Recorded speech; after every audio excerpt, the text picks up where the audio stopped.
นี้มาถึงม่อนอังเกตแล้วนะครับ แต่ว่ายังไม่ถึงที่กลางเต็นท์เดี๋ยวขึ้นไปข้างบนอีกหน่อยหนึงครับดูบรรยากาศแล้วกันครับเนี่ยทะเลหมอกมาเต็มละแล้วเดี๋ยวจอดแวะเข้าห้องน้ำแป๊บหนึ่งนี่ครับ ตอนนี้เราอยู่กันตรงนี้นี่ตรงไหนเนี่ย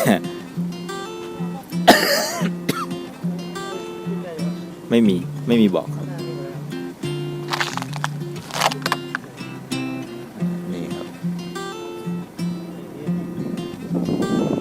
ลมแรงด้วยนะครับเนี่ย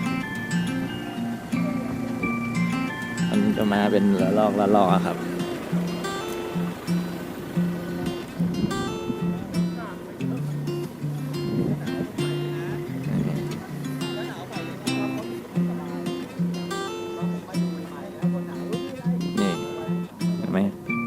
น่าจะเห็นอยู่นะในกล้องก็น่าจะเห็นอยู่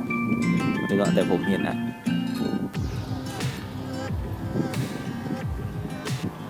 ไม่รู้หนาวเปล่าแต่เมื่อกี้ขับรถขึ้นมามี20องศาครับ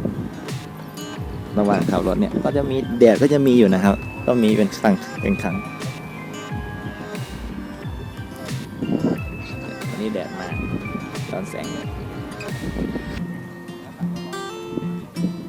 นะครับไม่รู้อันนี้เขาน่าจะปรับถนนใหม่เดี๋ยวเข้าน้ำแป๊บหนึ่งแล้วเดี๋ยวขึ้นไปกันต่อเดี๋ยวไปดูข้างบนนะครับเดี๋ยวเราเจอกันข้างบนต่ออีกที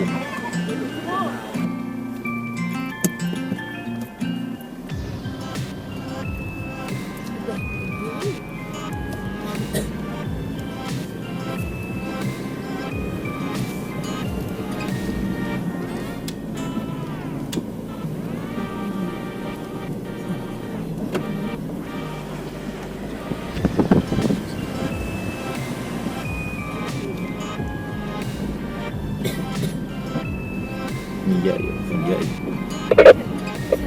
เอามุมไหนดีเอามุมนี้ไหมมุมซ้ายนี่ไหมไหนก็ได้ครับเนี่ยมีแค่เนี้ย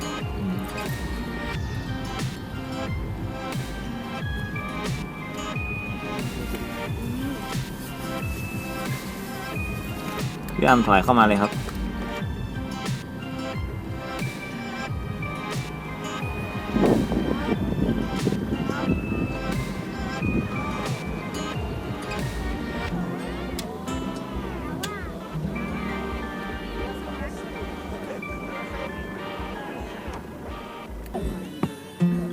นี่นะครับจะเป็นจุดชมวิว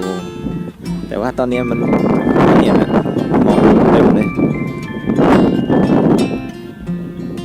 จะเห็นเป็นสายหมอกอยู่นะครับแล้วก็นู่นเดี๋ยวเราจะไปกางเต็นท์กันตรงนู้น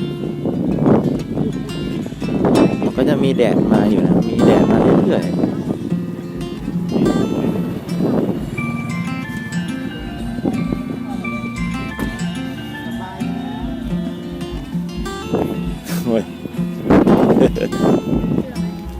เดี๋ยวเอาเลยนอนได้เลยเหรอฮะเราเลยคุมหัวหน่อย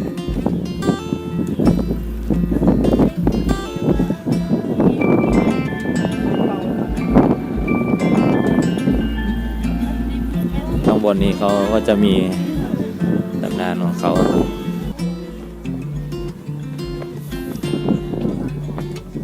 เอางี้ไหนๆก็มาแล้วขึ้นมาถ่ายให้ดูเย็นครับ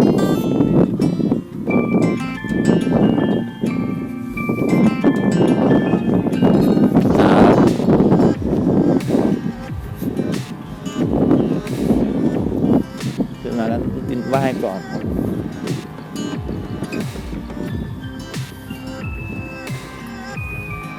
ไหว้กันลูก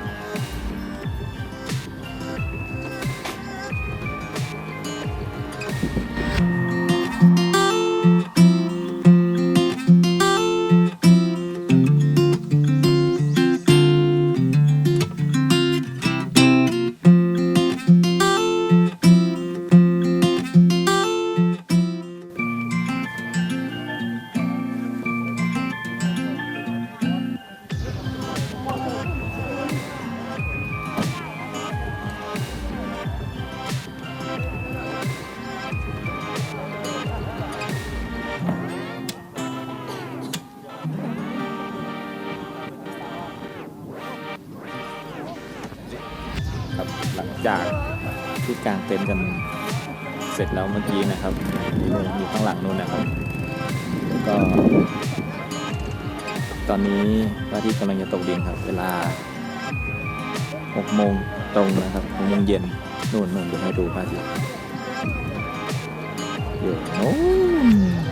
นรู้เห็นหรือเปล่ากำลังรับเมฆไปนะครับ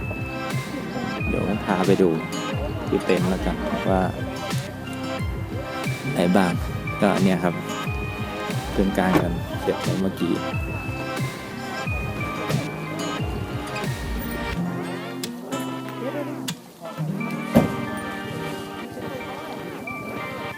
นี่นะครับของเรามีตรงนี้อยู่ใต้ไฟชีทนี่นะครับแล้วก็มีเต็นท์มินิอีกหลังหนึ่งเดี๋ยวกลางคืนค่อยยกเข้ามาข้างในนี่ครับตอนนี้เอาไว้ข้างนอกก่อนเดี๋ยวกินข้าวกินอะไรกันก่อนครับลมแม่ครัวอยู่ตรงนี้ครับนี่มีอะไรกินบ้าง นี่เลยไปเลย เยอะแยะ เดี๋ยวต้องไปทำหัวมันกระจายเลยถ้าเป็นหัวบ้านนี่นะถ้าเป็นหัวบ้าน หมูกระทะครับของจริงเพราะว่าเป็นกระทะของจริงเลย เป็นสแตนเลสนั่นเลยเนาะสแตนเลสผมต้องไปลุมตรงนี้แล้วนั่งเข้ามา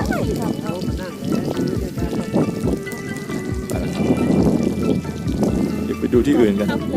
เข้ากันเอง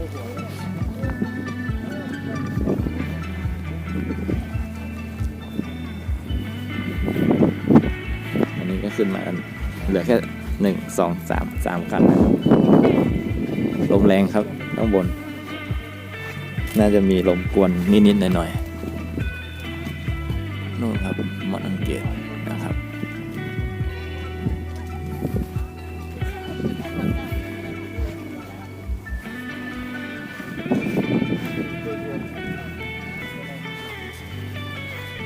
ทำกับข้าวกัน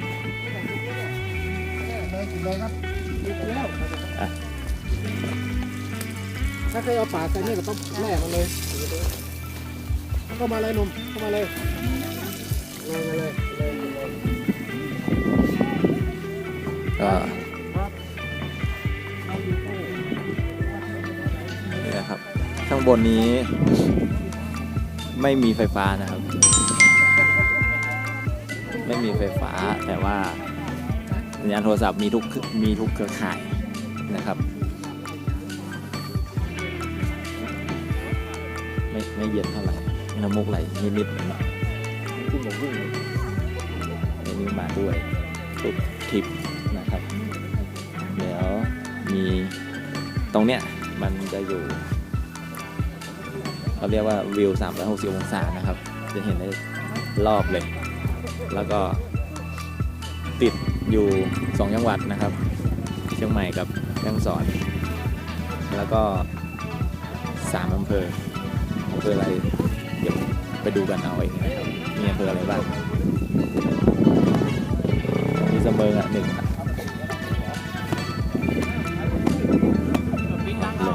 1ลมเดี๋ยวสักพักหนึ่งก็น่าจะต้องเปิดไฟกันแล้วครับแต่พอดีเอาไฟคีบแบตมานะครับ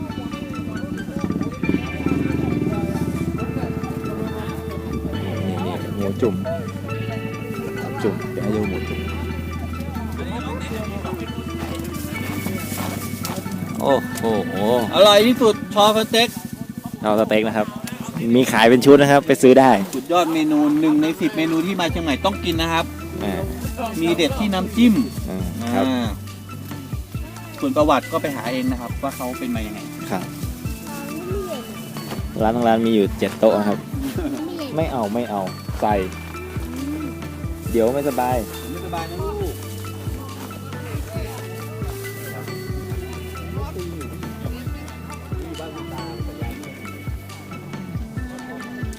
เดี๋ยวพาไปดูเต็นท์อื่นๆครับนี่นะครับมี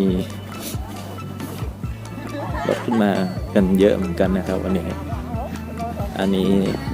ก็เอดูโลนะครับอันนี้ชอบขึ้นมาอีกแล้วแนวนี้ครับ ข้างล่างนี่ก็จะเป็น ไม่รู้อะครับไม่เห็น ตรงนู้นเป็นไฟตรงนู้นเป็นรถนะครับรถไม่ใช่ไฟฟ้านะครับเนี่ยครับเนี่ยที่บอกว่าวิว360 องศาเนี่ยครับเห็นได้รอบทิศทางเลย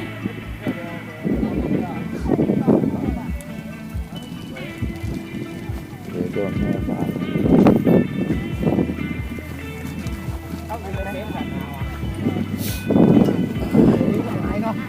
เนี่ยครับมันเดินลงไปตรงนู้นได้อีกพอสมควรนะครับมีเต็นท์อยู่ข้างล่างนู่นประมาณ 3-4 เต็นท์นะครับเนี่ยครับนี่ก็ไม่มีอะไรแล้วมันเป็นฝั่งเมื่อกี้ครับเห็นมีทางลงน่าจะลงได้แต่ไม่ไปดีกว่าอันนี้ก็ของพี่ๆเขานะครับที่มาร่วมกัน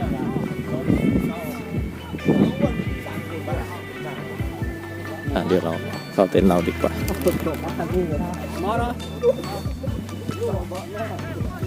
ในกล้องมันอาจจะไม่ค่อยเห็นอะไรมากนะแต่ว่าไม่เห็นครับแต่ผมคิดว่าเห็นอะอย่างแรงอะลมนะครับแรงเดี๋ยวไปหาอะไรกินกันดีกว่า